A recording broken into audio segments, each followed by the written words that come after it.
It's Reviewy McReviewface here at a sports card show in the Thorncliffe Greenview Community Association, and today I want to do something a little different. I want to tell you a story.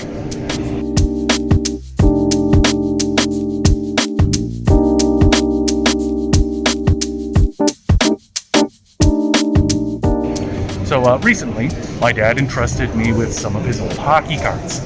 Now, he'd collected them back in the early 80s when I was a wee lad, and other part with me in the early 90s. Well, we both love hockey, we love the Flames, and we loved these cards. And we spent a lot of time sorting the cards, opening packs, and going to card shows like this one to arrange for trades and finish sets. And in these cards, there were players we loved, players we hated. Players we hated because we got too many of their cards. Players I hated because they stiffed me for autographs. I'm looking at you, Brett Hull and Jaromir Jagr. And then there was Wayne Gretzky. Now, as a born and bred Calgary Flames fan, I hated everything to do with the Edmonton Oilers. I hated that Pask Estetikinen, that goon, Dave Semenko, that hanger-on, Mark Messier, that inferior Finn, Jari Kurri. He was no Pekka Rautakelio. And while I hated Gretzky as an Oiler, you can't really hate a guy that good. Not really. And so, as it happens, one of the cards from all those years of collecting just happened to be in the 1979-80 o-pee-chee set, the Wayne Gretzky rookie card. It's a pretty nice card, too. While some cards feature static shots or awkward stances, this card shows Gretz mid-turn, gliding on an angle, stick out, head up. The back features a gangly cartoon hockey player meant to depict Wayne as a 17-year-old in the WHA. And the card calls him the best prospect to turn professional since Guy Lafleur. High praise at the time. And it shows his numbers over that first season. 60 games played, 46 goals, 64 assists, and 19 minutes in the box. Now, is this a mint condition card? No. While the corners are in relatively good condition, they're not perfectly razor sharp. The edges have a little fuzz on them, and the Oilers logo isn't perfectly centered. And the whole card is ever so slightly set to an angle, as a lot of cards at the time are. The way they were cut from a sheet back then, you would often get something ranging from slightly off-center to downright crooked. But for a card that's been mailed, bindered, and finally protected pretty well over a series of decades, it's in better condition than it has any right to be. Also, me not being able to touch it as a child probably helped to keep it as close to pristine as possible. Now, that card, along with all the others, has been entrusted to me, and I want to do something special to make sure that it stays in as good a condition as possible. And let's be honest, the story that came out in May about a perfect card selling for $3.75 million may have influenced me just a little bit. And so I started looking into card rating companies. I like the idea of getting this card graded for its relative condition and then placing it into a better sealed protective case. Now, the big name in card grading is PSA. They're the largest and most trusted third-party trading card authentication and grading company in the world. That's their words, not mine. And I've been around since 1991 and have certified over 40 million cards with a combined value of over $1 billion. If you have a high-value collectible that you want to sell, they're the best game in town. But that confidence doesn't come cheap, and the cost of grading depends on the value of your card, anywhere from $150 to $600 to grade each card. And not only does it cost a lot, but you have to send your cards away to get them graded. And even then, a surge in demand during recent years means that for those lower value cards, it may take up to a month or more before they get around to grading it. That means your card is out of your possession for a long time, more than I would be comfortable with. But PSA isn't the only game in town, and another option popped up in my web searches, KSA certification. Now, this one's Canadian. It's been around since 1996, almost as long as PSA, and their prices seemed a bit more reasonable. Plus, I know it's my own personal bias, but I think I'd trust a Canadian to judge my hockey card more than an American. No offense, sorry. But what sold me was their offer for same-day walk-through service for $100, no matter the card value. Now, as it happens, the airline industry is still getting back on their feet right now. So for laughs more than anything, I priced out a trip from Calgary, Alberta, to the closest airport to KSA's location in Elmira, Ontario, which turned out to be Kitchener-Waterloo, only 20 kilometers away. Now, this was starting to get interesting. But I didn't have a lot of time off to use. My wife wasn't overly interested in flying off to some small Ontario center for a card grading, and I didn't want to spend a lot. but I kept looking at these flights, and one combination caught my eye. It was a 6 p.m. departure on a Thursday night with a 4 p.m. return flight the very next day. So could I work it out to fly in, stay one night, get the card graded, and be back in Calgary within 24 hours? Turns out, yes, I could. So without further ado, let's start the adventure.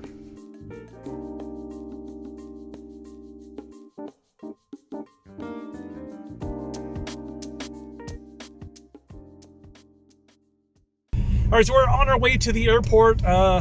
Amy is so kindly offered to give me a lift. So I'm going to be gone for almost exactly 24 hours. Flight leaves here just about 6 p.m. Calgary time, and the flight back arrives right about 6:15 Calgary time tomorrow. So we're going 24 hours, traveling 5,300 kilometers to go and take this card in to get it evaluated. This is a crazy thing to do. I don't know. Is it crazier than just sending what could be a very valuable card in the mail and hoping that it shows back up in several months? I don't know. All told, this is actually still going to be cheaper, including the trip, than going through PSA for their ratings. So join me as I travel 5,300 kilometers to take a 1979-80 o-pee-chee Wayne Gretzky rookie card from Calgary to Waterloo, Ontario, to see exactly how good a condition it's in. This should be fun. All right, so we are here at the Calgary International Airport, 4 o'clock on a Thursday, getting ready to go for my check-in for a 6 p.m. flight out to Waterloo, Ontario. All right, so as you can see, airport's a little bit deserted still. Not that many people flying yet, but making our way over to our security check-in before we get to our gate.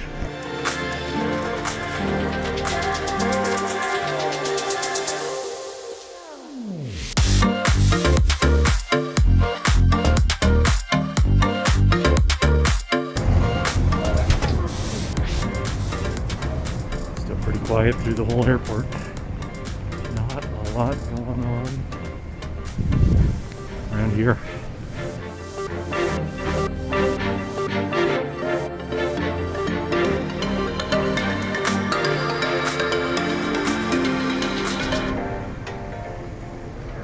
Talk about an empty airport. Not a lot going on here. Still not a lot of people flying yet. About a half hour to an hour away to my flight.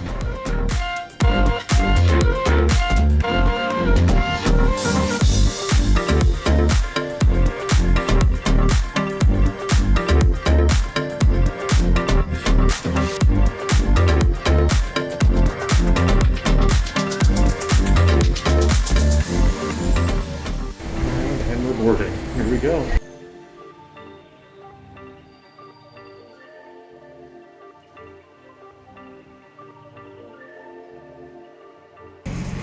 So there's the plane, and we are in Kitchener, Waterloo. The local time is midnight. Let's see how quickly we can get a cab. All right, and we have landed. We are now at the hotel, the Radisson in Kitchener, Waterloo. I'm here. It's like 12:30 in the morning, Kitchener time, but it's only like 10:30 Alberta time, so I'm doing all right. I'm basically going to watch some TV, go to bed, get up nice and early, go pick up my car, and head out to Elmira, Ontario, the home of PSA card grading. So, yeah, it'll do. That's all I'm looking for. Flight was fine. Flair Airlines does this funny thing where they pack everybody in like sardines. When you get on the plane and you look around and there's like 10 empty rows, and they're like, oh, it's for balance. Yeah, right, it's for balance. It's to see if anybody's a sucker enough to spend the extra money to get a better seat ahead of time. And then once the flight takes off, everybody just kind of scatters out to different spots. So I had a nice, there was a buffer seat on the row, so I was happy. Relatively, calm, nondescript flight. So yeah, that was great. Best $49 flight I've ever taken. So I'm going to chill out, crash here, get up in the morning, and head over to Enterprise to see if my car rental actually gets me a car. Here's hoping. Have a good night.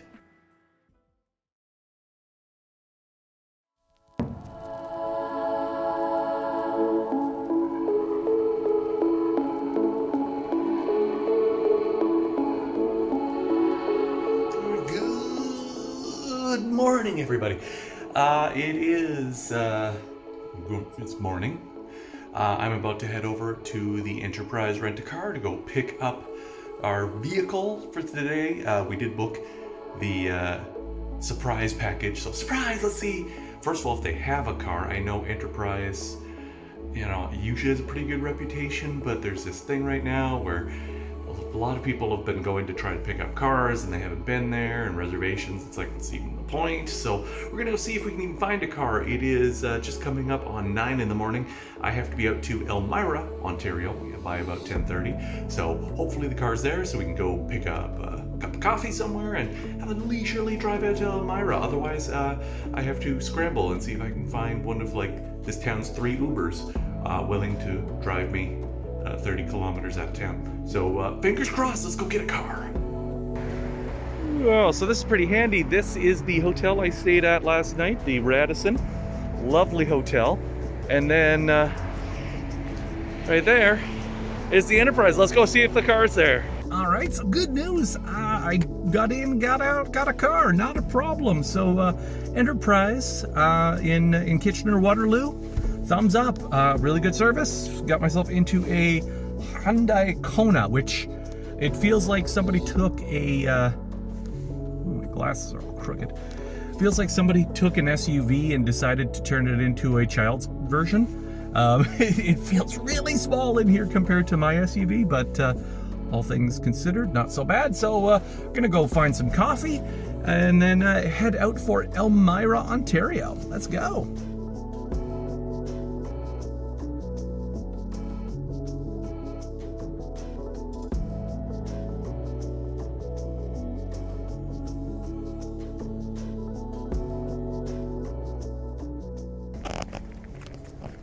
Alright, so I am just outside of Elmira, Ontario right now. Just taking a quick pit stop because I actually arrived a little early. Thought I would check out this Woolwich Dam. It was only 4 minutes away from town. Beautiful, crisp fall morning. Nice and quiet on the roads, nice and quiet out here. So just gonna go for a little walk. Get a little fresh air, and then we'll head back to town. See what we can find out from KSA. But yeah, beautiful walk along here. It's pretty quiet. There was only a couple of cars out in the parking lot, so I'm just gonna walk down the road here for a minute or two. I don't know how far this is.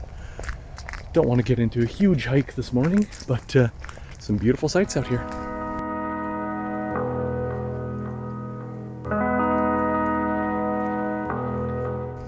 Figured I'll talk and walk here while I'm heading towards the dam. I will admit to a certain amount of nerves this morning because, yeah, I'm about to find out this card that I'll give you the backstory on it here. I don't know if I've done that on video or not. So my dad collected cards. I was only a couple years old. Obviously, I wasn't old enough to appreciate them, but we came back to it in the 90s when I could. And he collected, the 79, the 80, the 81 o-pee-chees, which of course included the Wayne Gretzky rookie card. Now, in those days, a little harder to acquire a full set. Couldn't just go on the internet and buy one off eBay, including the missing cards. So as you collect, sometimes it's tough to find those last couple of cards, like, the Wayne Gretzky rookie card. Now, a story my dad always tells is that he had a guy out in Winnipeg who owned a card shop with a very simple deal. If you needed a particular card for a set, you mailed him 2 doubles, and he would send you the one single that you needed. With one exception, The Wayne Gretzky rookie card, you couldn't do that. You couldn't just send him two random guys and get a Gretzky rookie card. Even then, you knew the value of it. So no, that one was $5. So my dad stuck $5 in an envelope, mailed it off, and sure enough, this guy mailed back a Wayne Gretzky rookie card. So it's going to be really interesting. You know, I mean, I remember in the 90s when we were collecting cards, we had our copy of Beckett Hockey Card Magazine, and we looked it up, and yeah, it was worth $800, and we were like, wow. But today, well, a PSA rated 10, so perfect mint condition card of a Wayne Gretzky rookie card recently sold in the millions. Is this one a level 10? No, probably not. Is it a level 8? Maybe. We'll find out this morning. And that's it's a little nerve-wracking, but I think it'll be exciting, it'll be fun. Almost to the dam here. And it's a beautiful morning in Elmira, Ontario. Better enjoy it, because in a couple hours I'm back on a flight back to Calgary.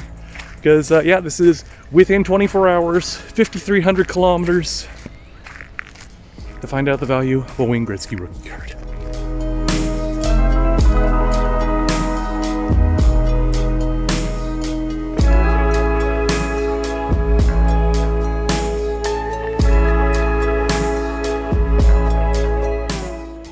Yeah, it's funny, you can hear, it sounds like it's raining this morning. And I think that's just all the condensation falling out of the trees. It's a really neat experience. Beautiful out here. If you're ever near Elmira, Ontario, come check out the dam just outside of town. Really pretty and peaceful out here.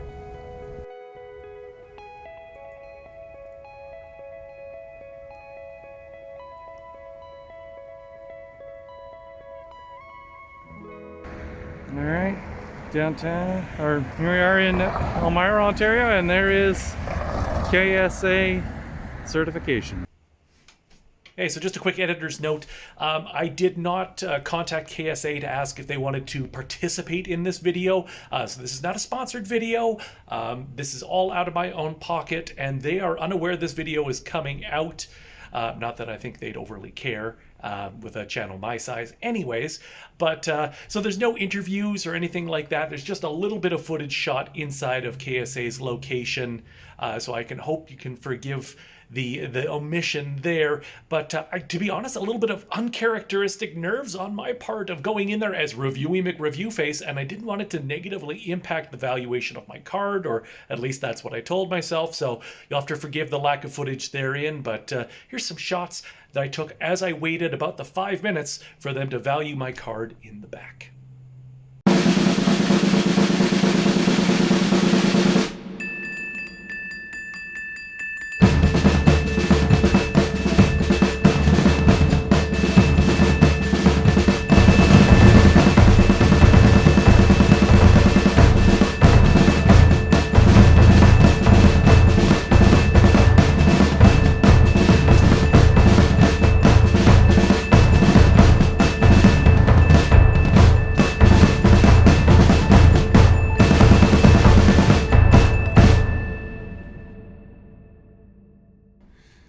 So 4 corners on the Gretzky rookie. I'll show a little bit of wear. No perfect 90-degree corner, but it's still very good corners. Off-centered side to side, thinner border on this side to the thicker on that side, and a bit of a shift, making it a bit of a diamond cut.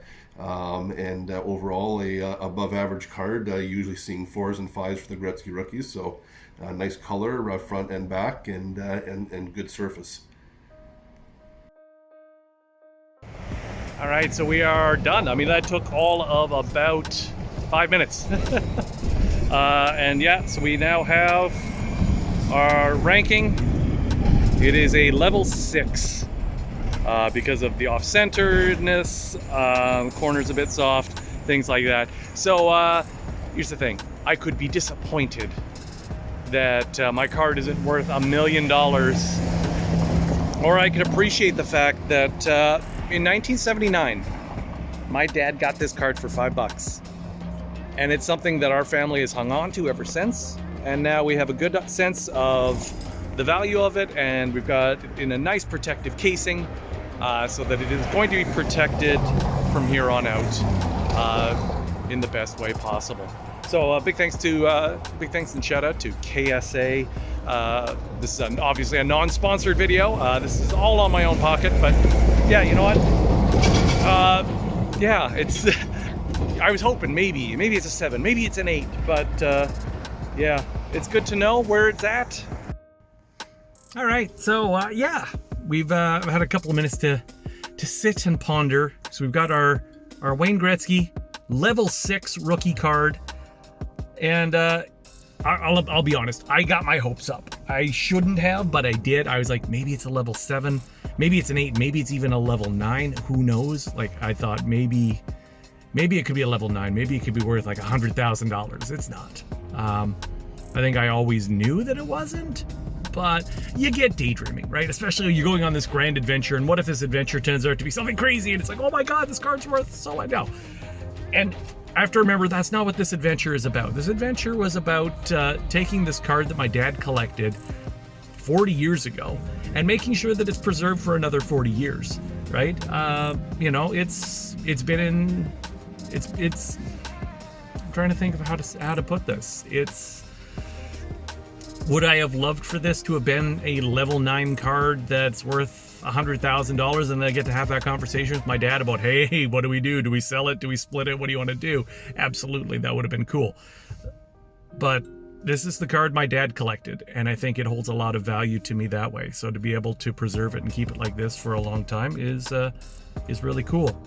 So I think, you know, it's about the journey, not the destination. It's about the adventure, not the prize. This card has more value to me as the card that my dad collected. Unless it was worth several $1 million, in which case I think we'd be having a different conversation. Just want to go through like what you get for your $100. So you get 5 minutes of their time. You get the case. So the case is a nice solid case that has the card. I mean, I don't need to worry about putting this back into the old man in the sea for travel. So that's good. It does have like all of the information on a sticker on the front of the packet there. Also with the case, you can see. Let's see if we can get something without the reflection. So there's this black foam now that's encircling the card. Let's see if we can there we go. But not the corners. So the corners are staying nice and sharp because nothing is touching them, and this foam is holding the card in place on the sides.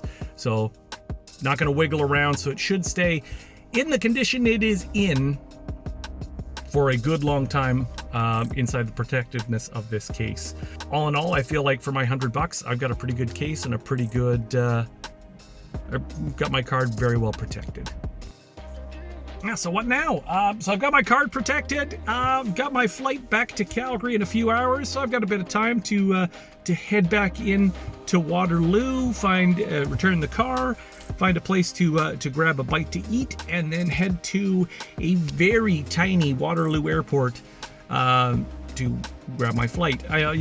I thought, oh, well, maybe I'll just go hang out at the airport and grab a bite there. It doesn't look like that. It's that kind of airport. Like, this is the type of airport that looks more like a converted warehouse.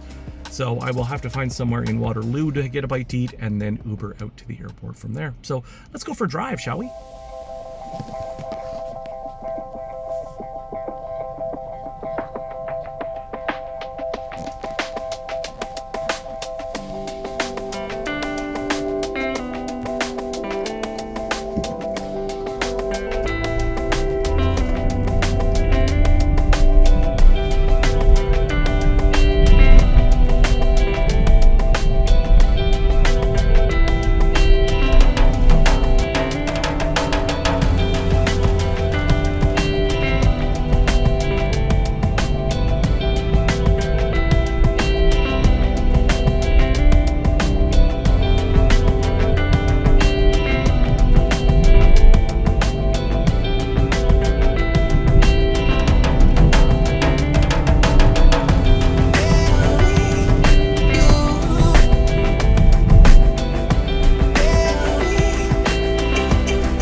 allowed to record on the tarmac, so we're just walking out to the plane and heading back to Calgary. Should be about 4 hours, and I did splurge and go for the emergency rail exit. See you in 4 hours.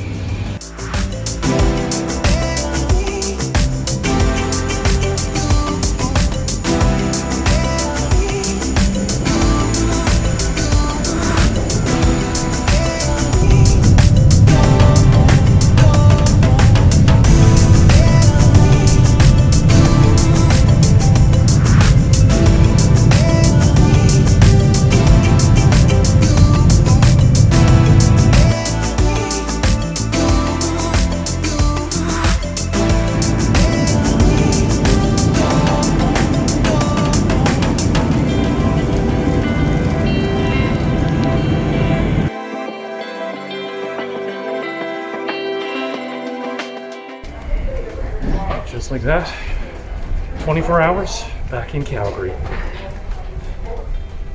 It's a crazy day, but quite a fun adventure still. So, the feeling in the air, can't get anywhere except in Calgary. Alright, so there you have it. The card is a level 6, which, if I'm honest, is where it should be. I can admit I get a little caught up in the adventure of it. What if it's a 7, an 8, a 9? There's no way it's a 10 worth millions, right? Right? I got caught up. And I'll admit, after all that build-up, the first time I saw that 6, I felt disappointed. It's only natural. But with a bit of time to reflect, I think I'm back to where I started this journey. It was never about the monetary value of the card. I was not then, and I will not now be looking to sell. And in case you're wondering, by the time this video goes up, this card will be safely stored away in a safety deposit box, because level 6 or not, it's a little too valuable to be keeping in a dusty box in the basement. No, it wasn't about selling it. It was about valuing it, protecting it, and honoring it. There's a story attached to this card from my dad, and now there's a story attached to it from me. And that adds to the value in my mind in a way that, while no grading card company could ever fully capture, it's a lot of fun to try. Thanks for watching. Hope you enjoyed this little journey.